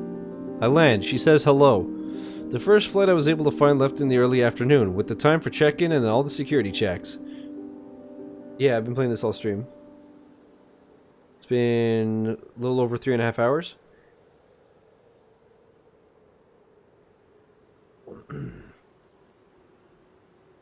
When you add an hour of travel by public transport to get to the center, the winter sun is almost set when I start walking down the long avenue along the side of Petrin Park. Snowflakes begin to spin gently down as I turn into a small street on the right to enter the heart of Malastrana, the lesser town, which faces the old town across the river. The Lorenz Mansion is a great 19th century edifice with a classically inspired colonnaded facade. On the frontispiece, embossed in gold, Greek letters spell out the words for all to see. I have 2 options. I could, go ahead. Stop giving me choices. I could try the direct approach, ask to talk to Eva and try to convince her to let me listen to the record, or I could try to get into the building and hope to find the record and a record player before the occupants detect my presence. In both cases, my chances of success look pretty slim. Discreetly, I'm going to be a ninja. I decide to opt for stealth. I can't see myself getting what I want by pushing open the door and requesting it from Eva, especially since I have nothing to negotiate with in return. I linger on the sidewalk opposite, in the cold, trying to figure out the best approach. Obviously, with the winter weather, none of the ground floor windows will have been left open. I notice that there's a small door on the other side of the building and that some solitary individuals seem to use it occasionally. Seizing my courage, I wait a few moments after the last person has gone in before pushing open the door. It leads into a small entrance hall with a doorbell. I ring, then go in a second long room with a counter on the right for a cloakroom. A man in a uniform suit greets me in English, tinged with a slight Czech accent, and asks me to leave my belongings with him. I hand over my bag and coat. In exchange, he holds out a numbered token and what seems to be a large piece of a shiny black fabric, impeccably folded, with a plain white Columbina mask placed on top of it. This evening promises to be rather Kubrickian. As I suspected, the fabric turns out to be a large cape, which I slip on before donning the mask. The next room is a large salon. The walls hung with black and dressed with woodwork and moldings. About 30 people dressed in what seem to be ritual garments are gathered in small groups holding glasses of champagne. Most of them wear black capes like the one I've been given, but I also notice one person with a red cape and two others with purple capes and silver masks. Probably to distinguish their ranks within the organization? There's one person who seems alone in a corner of the room. I could use her isolation to glean some information from her. Stay in the background. I decide to stay in the background. I prefer not to take the risk of being discovered by getting into conversation. I take a glass of champagne as a waiter passes me, then I slip away to a corner of the room waiting to see what will happen next. I've got no idea where the record is being kept, but it would seem that I've happened upon the evening where it's presented with great pomp to the lodge members, which gives me the perfect opportunity to try to get it back. I try to eavesdrop on the conversations around me. The group next to me are speaking in reasonably fluent English, and I think I can make out different accents, which leads me to believe that the lodge members have come from all over the world for this occasion. It would seem that Eva is called an extraordinary council for some reason which my companions at the soiree aren't aware of. I'm immersed in listening discreetly when I feel a hand on my shoulder. I turn. A man, his costume now removed, looms over me. He speaks in a calm but firm voice, his English tinged by an East European accent. If you would follow me, Alice... Oops, my discreet approach has failed. I take a moment to weigh up my options. I've got no plan B. I don't think kicking up a fuss will help me here. The man appears to understand what's going through my head because he adds, "Don't be a fool, Alice." I let out a sigh. Fine. I allow him to escort me upstairs. As soon as we're out of sight, the other lodge members, he catches hold of my cape and pulls it off roughly. Your mask, please. I obey. We take one corridor, then another before entering a large office. Uh-oh. Eva sits at the other side of the room, writing on a sheet of paper. The record is next to her on the desk. She stops writing. Ah, thank you, Jacob. Or Jacob. I don't know what you hope to accomplish, Alice, but we spotted you while you were contemplating how to enter the building. I stay quiet. Nothing to say in your defense? Very well, then. To be perfectly frank, I've been expecting your visit. You've given us quite a hard time, you and your friend. What was his name? Ulysse. I turn to look at Jacob, who stands behind me. He looks away. Yes, that's it, Ulysse. Tell me, Alice, how did you find out that the headquarters of the lodge were in Prague? We generally manage to be inconspicuous, but it would seem that nothing stops you. None of your business. Look, that's none of your business. I didn't come here to tell you about the schemes I've had to use to find you. Very well. In that case, let's get to the point. I don't know how familiar you are with technicalities of our Brotherhood's mysteries, so I'm going to try to explain things simply and precisely to you. As you can imagine, I'm a very busy woman, and you haven't chosen the best day to grace us with your presence. It has been brought to my attention that one of our brothers, Jakub Novak here, is responsible for the accident which cost your partner his life in the last emanation. I suppose that your presence here, as well as your renewed determination to steal the Koros from us, is very certainly linked to this tragic death. Is it not? Stay silent. I choke back and answer, choosing to stay silent and let Eva reveal her intentions. She lets out a sigh. Very well. I can see right through you, Alice. You're as transparent as water. But after all, if you wish to stay silent, you'll save us both some time, so I thank you. I have a proposition for you, Alice. You are a resourceful young woman. You've managed to thwart our plans and escape us several times. You've already heard the chorus, which makes you, de facto, an honorary Grand Mistress in our organization. Join us. We'd be honored to count you as one of us. Wait. After all the enmity between us, after pursuing Ulyss for years, you're actually suggesting that I should join your organization? To be honest, most of all, I'm thinking of your capacity for causing trouble. Of course, if you accept, you will have access to the chorus as much as the other members who have reached the rank of master within the lodge. And if I refuse? If you refuse, then I will ask Jacob to escort you to the door, and I'm afraid we shall have to put up with your trouble. We shall just have to put up with your troublemaking capacities. I can feel Jacob becoming restless behind me. It would appear that Eva's attitude is making him uncomfortable. I take a minute to weigh up the pros and cons. Eva seems very sure of herself. She has the record and believes herself to be in control here. She doesn't appear to be aware of the danger she faces by letting me listen to the record again. But with what Pullman told me, I could completely change the destiny of all the people in this room and give myself the best chance of this being once more alive. By doing that, I know there's a strong possibility that I'll find myself in a completely different reality from everything I'm familiar with, but that's a risk I'm willing to take. On the other hand, I could of course pretend to accept, but I mustn't seem too enthusiastic about it if I don't want to alert her suspicion. On the other, I could also try to negotiate by promising to stop annoying them if she lets me listen to the record one last time. And I think that in her desire to be generous, maybe she'll accept my proposition, even if it's just to clear her conscience and that of the lodge.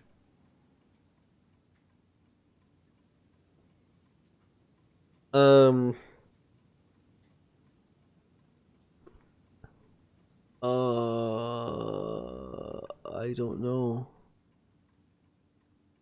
I really don't know.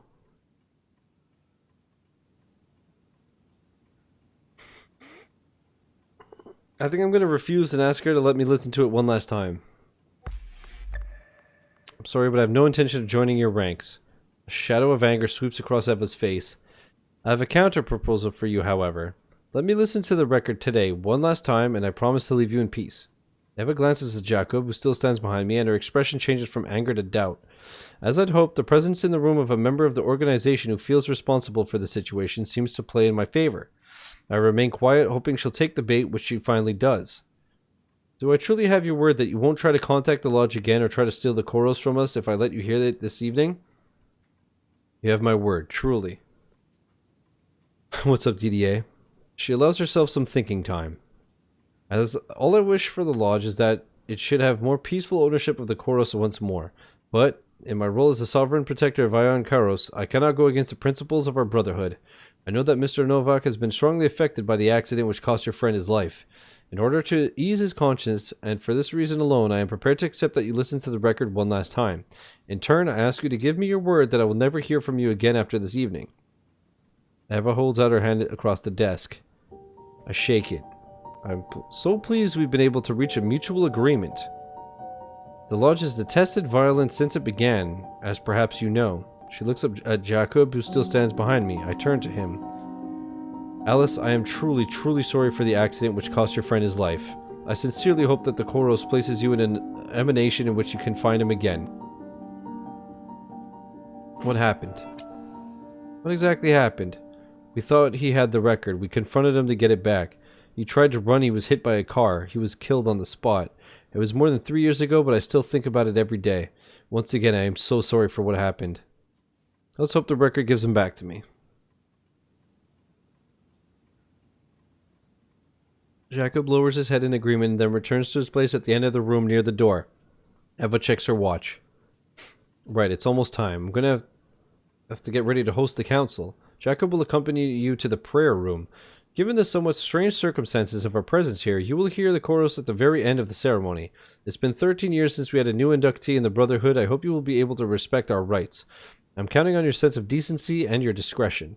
I nod. Very well, I thank you in advance. Mr. Novak, if you would accompany our guest to the prayer room. Eva picks up the record and her notes and leaves the room. Jacob and I follow her out. The prayer room is situated on the ground floor. It's a long rectangular room with a checkerboard marble floor. The room doesn't look as if it's been renovated in the last 20 years, which would lead one to suppose that Ernst Lorenz had in fact bought a former Masonic temple at the moment the Iron Curtain fell, probably aiming to cover up the true allegiance of the Aeon Kairos Lodge, or rather its lack of allegiance. The assembly must number around 30 people, gathered into two groups on either side of the room, leaving a central aisle free. After a few moments of silence, mingled with some whispering around the room, Eva makes her entrance.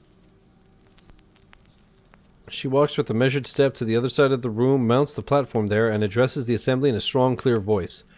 My very honored brothers and sisters, I must thank you for coming so numerous and for some so far in such a short time. I would not have convoked you to this exceptional council if I didn't have excellent news. Since the death of our sovereign protector, Ernst Lorenz, we have moved heaven and earth to find it. Today, it gives me great joy to tell you that the Koros has finally been returned to us. After our long crossing of the desert, the Iron Kairos Lodge will finally be reborn. All of you here, the most loyal, you who have kept faith in the Brotherhood and in the teachings of my father, in my government as the second sovereign protector, all of you will be rewarded when your time comes by the knowledge of the Koros. She holds out a hand toward us. For this first ceremony in 13 years, we have two beneficiaries, our brother Jacob, who joined the lodge a little over 10 years ago, and our brother Alexander, who represents the new blood of our organization. Both have been instrumental in the recuperation of the Koros, and the Grand Council has decided to reward them for their devotion to our cause. They will thus be the first to be liberated from the false world and to rise above the chaos of the multiple emanations of the physical reality. Jacob stands up, approaches Eva, genuflects, and goes to sit on the throne. Eva places the record on the turntable while Jacob removes his cape and puts the headphones over his ears. Brother Jacob, are you ready to no longer be the slave of the false creator, to take yourself from the emanations of the false world and to receive the light of knowledge? Yes, sovereign protector. Eva switches on the turntable. The room fills with sparkling reflections. Then, when the needle of the turntable reaches the central groove, everything returns to normal. Jacob takes the headphones from his ears. There is something subtly different about him. Perhaps his stubble a little less closely shaved, or maybe his hair which is slightly less peppered with gray, or maybe it's something in his posture. The assembly applauds as he rises and goes to sit on the left of the stage with the two people who wear the purple capes. The ritual repeats itself for my other neighbor, Alexander. Once again, the strange shimmering in the air which stops when the record ends. It's Alexander's turn to go and sit on the left next to the initiates, then Eva speaks again. As is the custom, I will take my turn to hear the Koros. As sovereign protector of the Ion Koros Lodge, my role is to perpetuate our community and to make it grow. That is why I'm going to make myself place the lodge in our most propitious available emanation, as the great masters present here will testify on my return. Eva sits, put the headphones on, and starts the record. For the third time, the air begins to vibrate with glittering particles. This time, the room also seems to change. Heavy velvet drapes appear on the walls. The furniture becomes more opulent. When the record ends, the assembly applaud, and the room, which was half empty, is now full, suddenly holding a multitude of new caped initiates. For the first time, I am fully conscious of the danger the record represents, put in the wrong hands. If Eva is as ambitious as Arthur Pullman believes, the Ion Kairos Lodge could quickly concentrate so much wealth and influence that she would become uncontrollable. She lays the headphones on the table, and I notice that her hair has grown, intensifying her air of a great pagan priestess. Before closing this council, I would like one last person to hear the Koros. We have among us this evening the precious guardian of the record, who lost someone dear to her heart in a previous emanation. The Board of Masters and myself, sovereign protector of the Iron Kairos Lodge, have decided, in our benevolence and as a gesture of peace and harmony, to authorize this person to control the emanations one last time. In return, she has promised to no longer meddle in the affairs of our brotherhood, and to keep herself, sub rosa, the mysteries that she has observed. Eva gestures me to approach.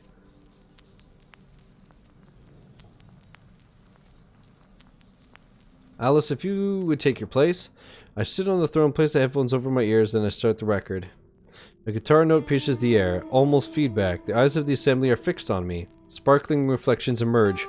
I look at Eva one last time. She stares back, impassive. The light twists and knots. I turn my gaze inward, searching for Ulysse. In spring we met, in the fall we came, and I am for the middle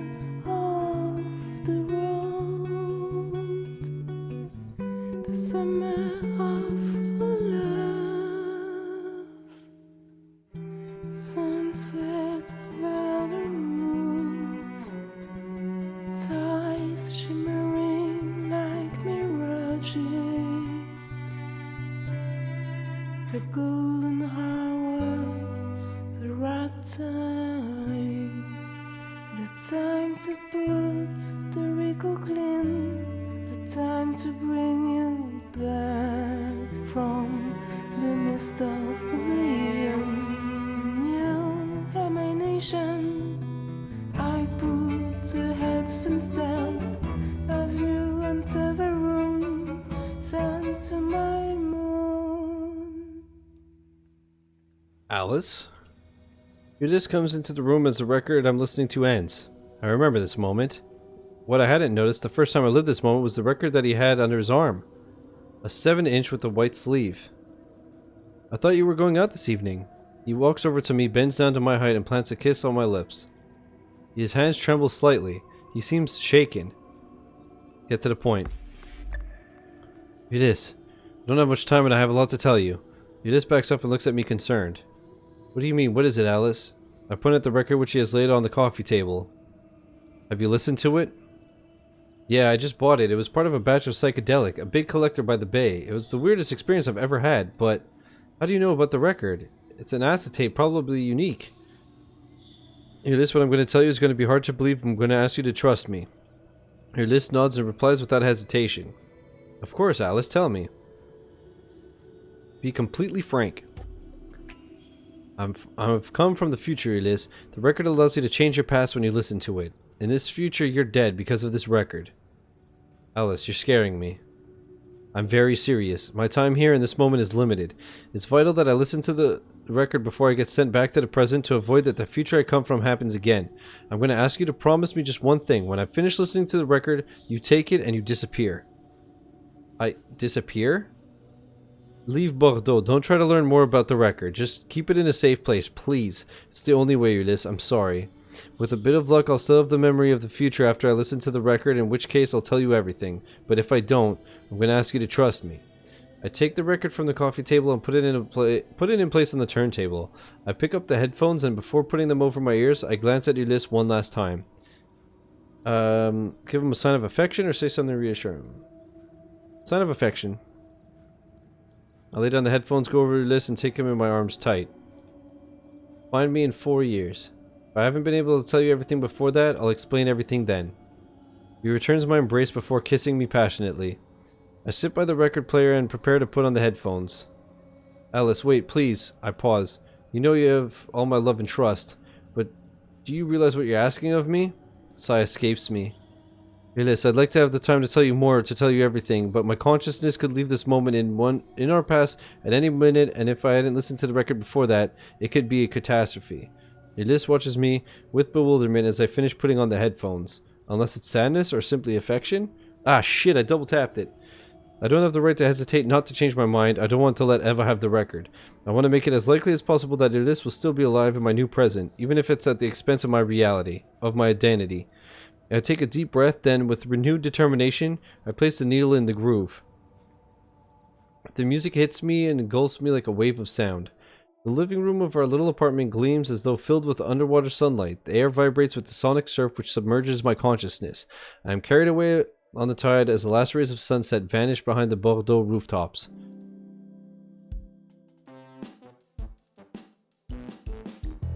And if I was a sun, a sonic wave engulfs me as I drown in the mists of oblivion.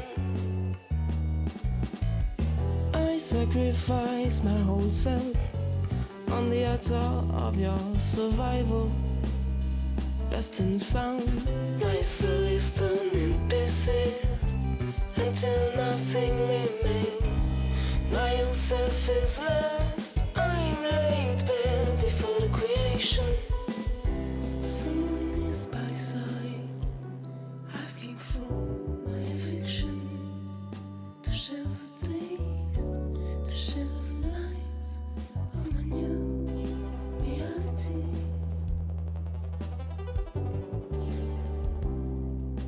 Fuck, do I go with Patricia? Sure.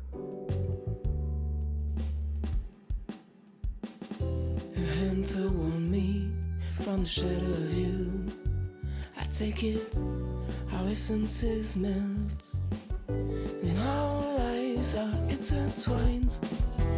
The wave crashes on the shore of this alien world, and you and my nation. And as the sun retreats, I see what I've become. I slip into her like in love. The old Alice is lost, nowhere to be found. I embrace my new destiny.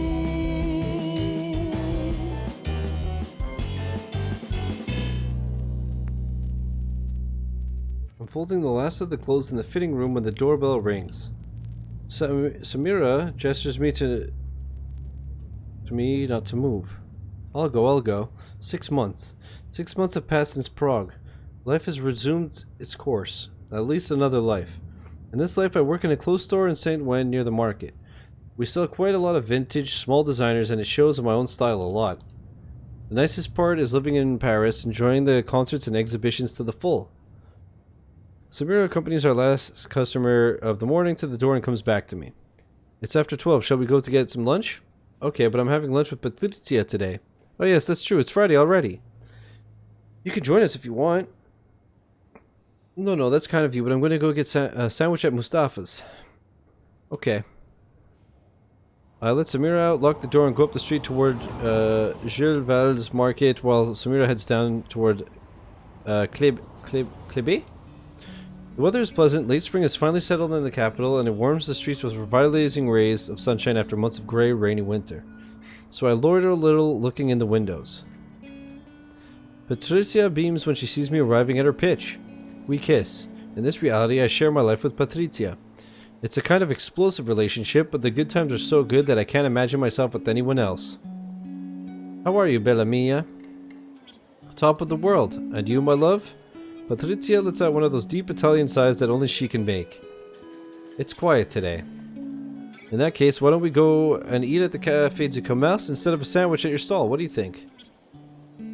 Good idea. I'll just ask Pierre to keep an eye on my stall while I'm gone. Don't move. She takes a few steps towards pitch 73, the bookseller's pitch, before stopping and coming back to her stall.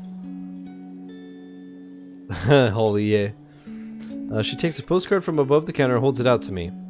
You had some mail arrive here. Oh, really? She shrugs. I look at the missive. It's a postcard sent from Greece. Ancient ruins overlooking a turquoise sea captioned Mykonos. I turn it over and instantly recognize Ulysses' disjointed handwriting. Alice. We said we'd see each other in 4 years. Do you remember? I'm in Mykonos. Can you meet me there? Ulysse. Beneath the signature there's a telephone number. My heart pounds. After so long I'd given up on the record, on Ulysse, on all the rest. What was waiting for me there? How would I react when I saw him again, finally, after all these years? I've got no idea. But I know that I have to go, even if it's just to turn the page on my old life. I hadn't noticed that Patrizia is already back. So, what is it? I guess I'm off for a trip to Greece. What if it's Eva?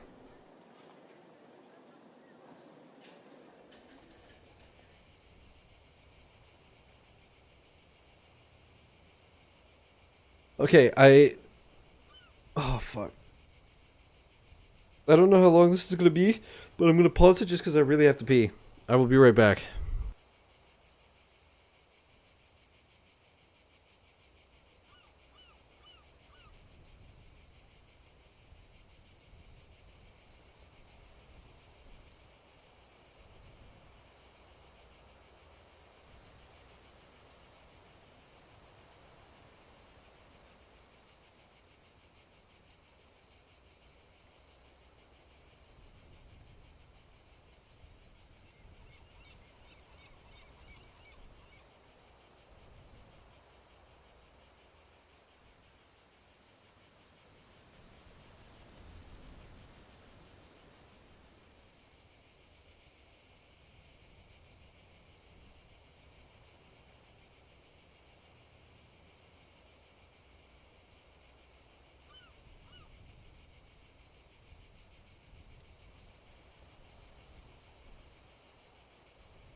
Alright.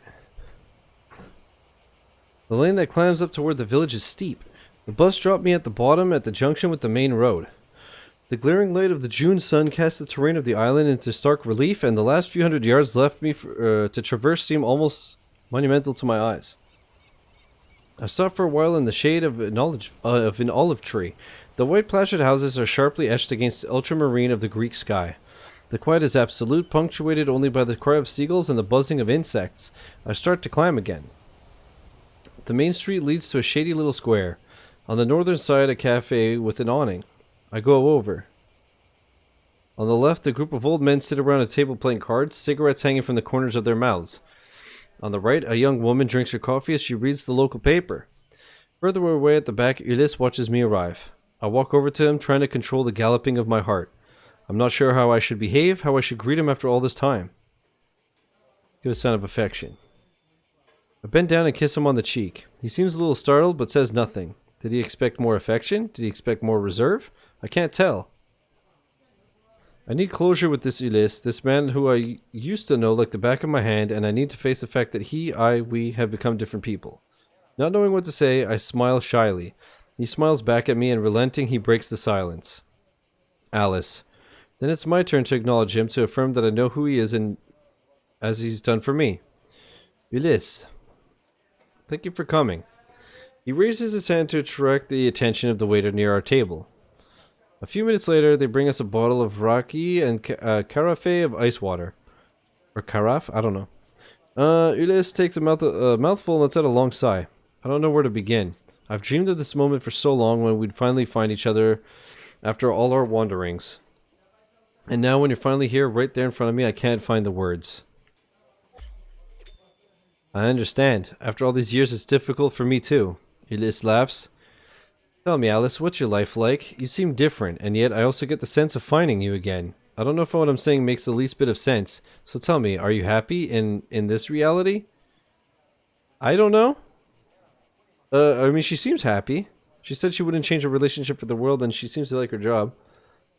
I think it over before I reply. Yes, I think I'm happy. In any case, happier than I was.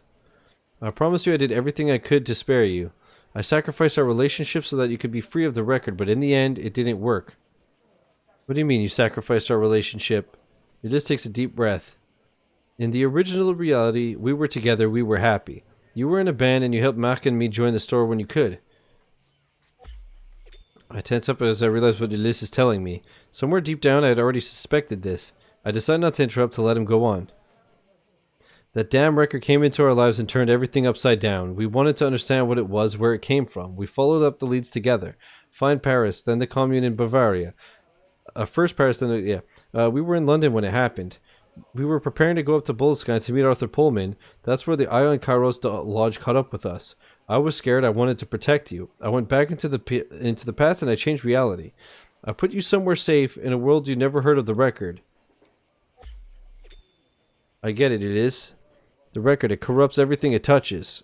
I could easily have made the same decision as you. I know now, Alice, it was a mistake, madness. I realized straight after I'd done it. I hated myself. I wish I hadn't done it. The lodge was still after me. It had changed nothing. What happened after that?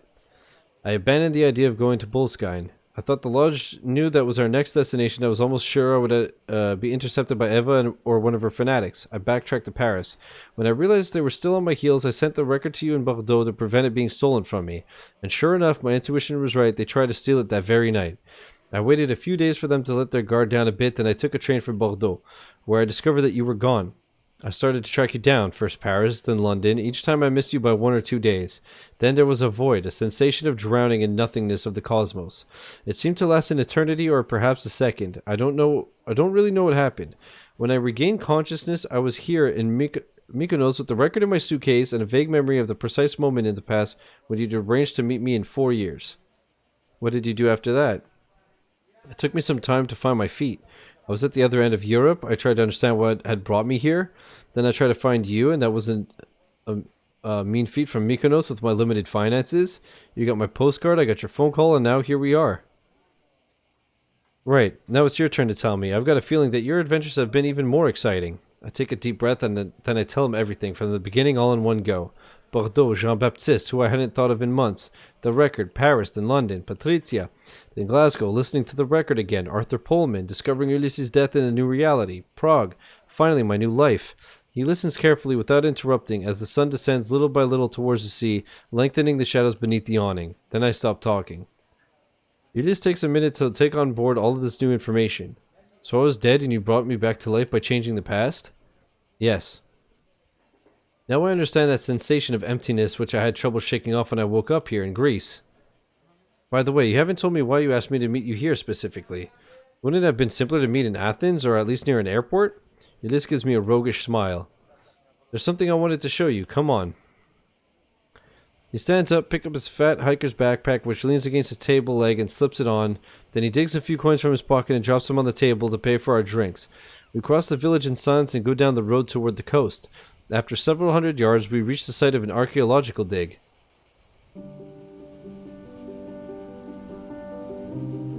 Part of the excavation site had been covered with tarpaulins. Another part suggests that the remains of an ancient temple which would have been built here a few millennia ago. Apparently the site was only recently discovered. The dig has been halted because of budget cuts, and as we're quite a long way from the tourist zones, it would seem the authorities haven't taken to the trouble to close the area off to the public. Come on. Ulysses beckons me to follow him. We go around the excavation zone, then retrace our steps on the other side. Behind us, the sea sparkles below. From this point of view, we can see the frontispiece stones which have been unearthed and which display some astonishing carvings. The right side is missing, but on the left side we make out a kind of chimera, half woman, half eagle, which appears to guard the central part, which depicts a kind of music box, its shape almost anachronistic. Did you know that at the start in mythology, the sirens weren't fish women, but birds with the torso and face of a woman? I turn to Ulysses, which means that he smiles at me. Yes. When you told me to flee 4 years ago, it would seem that I decided to go in search of the origins of the record, but not the origin of our plastic disc, the true origins, and it brought me here, to this mysterious temple which appears to pose a real puzzle to the archaeologists and historians who have studied its history according to the information that I've been able to gather. It's the place of worship of a very ancient Gnostic sect, and our record is the result of the rediscovery of an ancient knowledge which would have first been found here. Are you familiar with the discography of Magma? No. They're a French rock band who has their 15 minutes of fame at the beginning of the 70s. Kind of in the same movement as Soft Machine and Canterbury scene, I guess, with the music that's both arty and pretty crazy. Okay, but what's that got to do with us? I'm getting to it. Christian Vander, the drummer and the brains of the band, invented a language, Kabayan, which most of the lyrics are written in. The goal of the language is to express emotions in a profoundly musical form. For example, if you stub your toe in the corner of a table, you wouldn't say, "Ouch, I hurt myself," but instead you'd scream with pain. Okay, I see the idea. It's entertaining, but I still don't see what you're getting at. In this language, there's a particular term. Zul. I raise a skeptical eyebrow. Zul? Yeah, Zul. What Vander wanted to convey with the term is that the idea of the perfect note at the perfect moment. A kind of musical ecstasy which allows us, human beings, to glimpse into an instant of the divine. Ulysses puts his backpack at his feet and he opens it. He takes out a 7-inch record in a familiar white sleeve. He looks at it for a minute, his expression unreadable, then he adds, "I believe that this record, this music of the spheres, is the culmination of this quest for the absolute." He holds the record out to me. I take it. I've kept it safe until I found you again, Alice. It's out of the question for me to play it again. This record stole my life, our life. It stole the woman I love from me. Ulysses looks at me with a wild intensity. He takes off his glasses to wipe away the tear which trickles down his cheek. I know that you're not still her, the woman I love from the very depths of my heart, Alice. And I know that I'm probably not me either, the man I was when we were happy together. Ulysses puts his backpack down again and takes out a travel record player. He puts it down next to his pack, then he pulls out a pair of headphones which he places on the cover of the Tepaz. It seemed appropriate to me that our story should finish in the place where the record story began. Ulysses turns toward the sea, toward the horizon. Do what you want, Alice. I put it in your hands. Then he takes a few steps away toward the coast below. I take the record from its sleeve and hold it between my hands, undecided.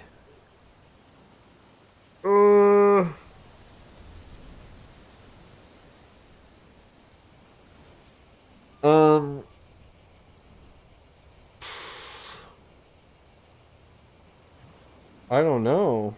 The obvious thing seems to be to destroy it, right? Which is why I want to listen to it.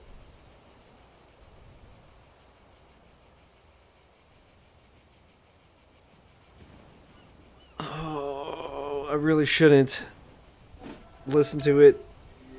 I sit cross-legged before the Topaz player. How is it possible to resist the promise of another reality? Another emanation of another Alice who perhaps finally will resemble the one who's deep down inside me. I pick up the headphones and put them over my ears. Then with reverence I slip the record, the chorus, from its sleeve and place it on the felt of the turntable. I look at Elise one last time. His eyes are still fixed on the horizon, his back to me. He doesn't turn. So with renewed determination I place the needle in the groove and let myself be carried away by the music of the spheres. My spirit evaporates in the salt air and slanting light to the rhythm of a strange and intimate melody. Is this a wonderful story? I love this game. Yeah, it's fantastic. Oh my god. I've been wondering, I've seen the world mutate and change around me. I have explored the permutation of realities in search of him, in search of me. And there I was, in hold of someone else's that I've been, in hold the halls of Alice's, were me and that's me, in the infinities of the real, in the colors, emanations of the ever-changing world of creation.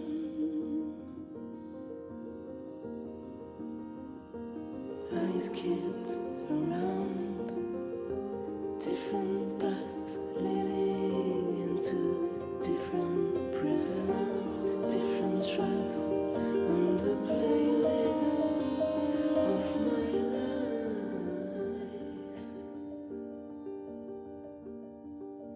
That's where I found myself waiting inside of this void that slumbers across the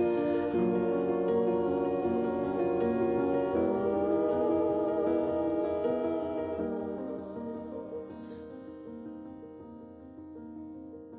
I'm curious of the scenes with the other people that you could have chosen. Yeah, eh? Is that how it fucking ended?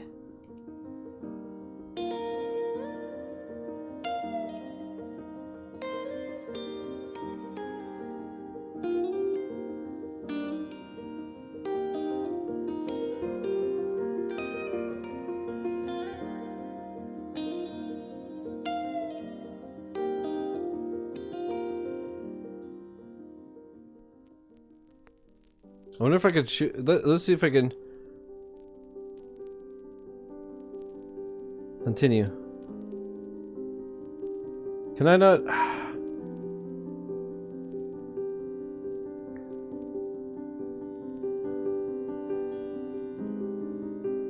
Holy fuck, dude. I got like a quarter of the achievements too?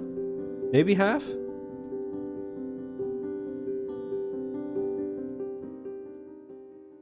Did I? Okay, so, alright, well, that's how it ends. It just ends with like...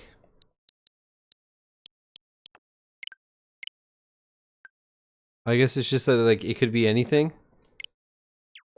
It ends how your heart, whatever your heart desires. That was really good, man. God damn. The ending was fucking intense, dude. Oh man, what a game. That went all over the place. I'm really curious to see like how much it would have changed. Also, the end, if I broke the record, would they just like... So I just say like, hey Patricia, sorry, but I'm not coming home. I'm with Ulyss now. I don't know. But hopefully you guys liked it. That was awesome. I'm going to kill this recording. Man.